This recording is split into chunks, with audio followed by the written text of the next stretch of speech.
This video is going to talk about weight, the gravitational force, the contact forces, a normal force.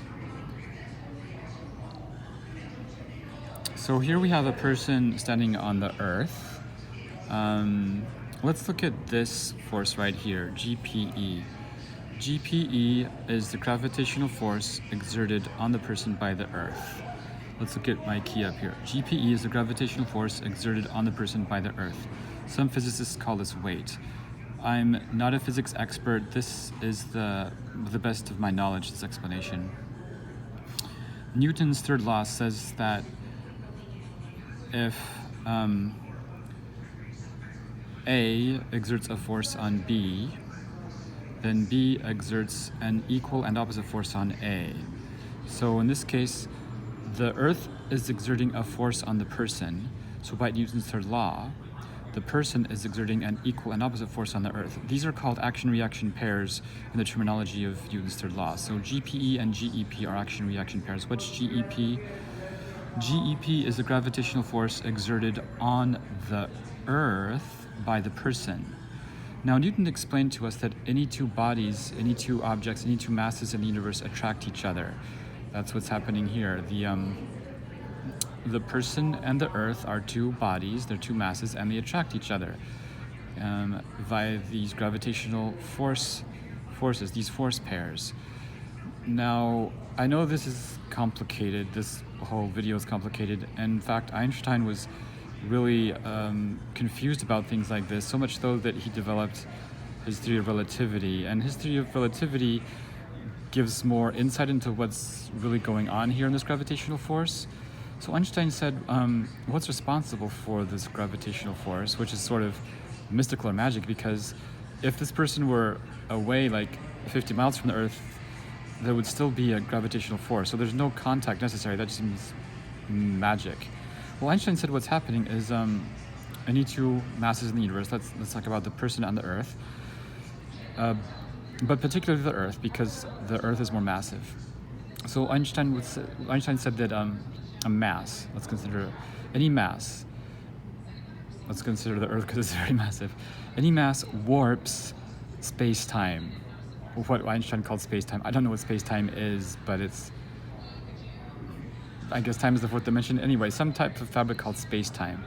And so when Earth is doing this warping, this person basically falls along the shortest path in this new space-time. So the space-time is warped. Let's go back to, okay, suppose there was no space-time, there's just space. We know that the shortest distance between any two points is a straight line. But we'll consider if we're ants walking on the surface of a sphere, the shortest distance between any two points on the sphere, if we're constrained to the surface of the sphere, is no longer a straight line, it's part of a circle. And that's, if we're thinking about various topologies, various surfaces, the shortest distance between any two points is called a geodesic. So in the case of a sphere, the geodesic between 2 points would be that part of this circle. So I think what's happening in Einstein's explanation of gravity is this person, if he's sort of above the Earth, he wants to follow along this geodesic.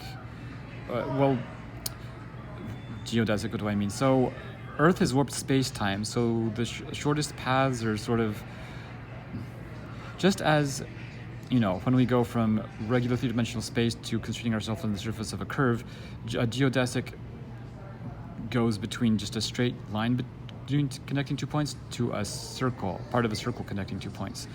So in an analogy, when Earth warps space-time, it's sort of like the shortest distance between 2 points is no longer what we think of as a straight line. Maybe there are no straight lines, or what is a straight line, but it's a geodesic. So this person wants to fall on this geodesic or go along this. It's complicated, isn't it? Relativity is complicated. But anyway, we have this gravitational force pair. All right, what is CPE? CPE is the force exerted on the person by Earth, also known as the normal force. I think in either Latin or Greek, normal means perpendicular.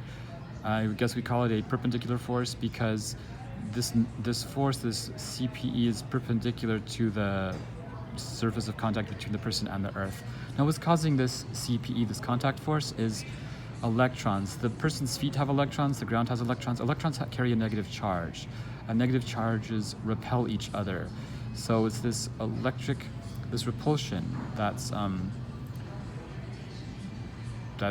this electric repulsion that's responsible for CPE. And by Newton's third law, this has have a reaction pair, that's CEP, the force exerted on the Earth by the person, that's right here. So again, by Newton's third law, these two forces are equal in magnitude, opposite in direction. If we just consider the person, like we're doing a free body diagram, these two forces here are equal in magnitude and opposite direction. Well, I guess one reason we know that is by Newton's second law, which says that F equals ma. So if the person doesn't have any acceleration, right, then he's just in one place, then the sum of the forces on him has to be 0. So these are equal in magnitude and opposite in direction. Basically, any two of these forces in my diagram are equal in magnitude, and the directions are either going to be, up, whatever up is this way, or I guess whatever down is this way. All right, I know that was complicated. If you have questions, leave them in the comments. Please support me through PayPal to devinwindham@gmail.com. I also do tutoring.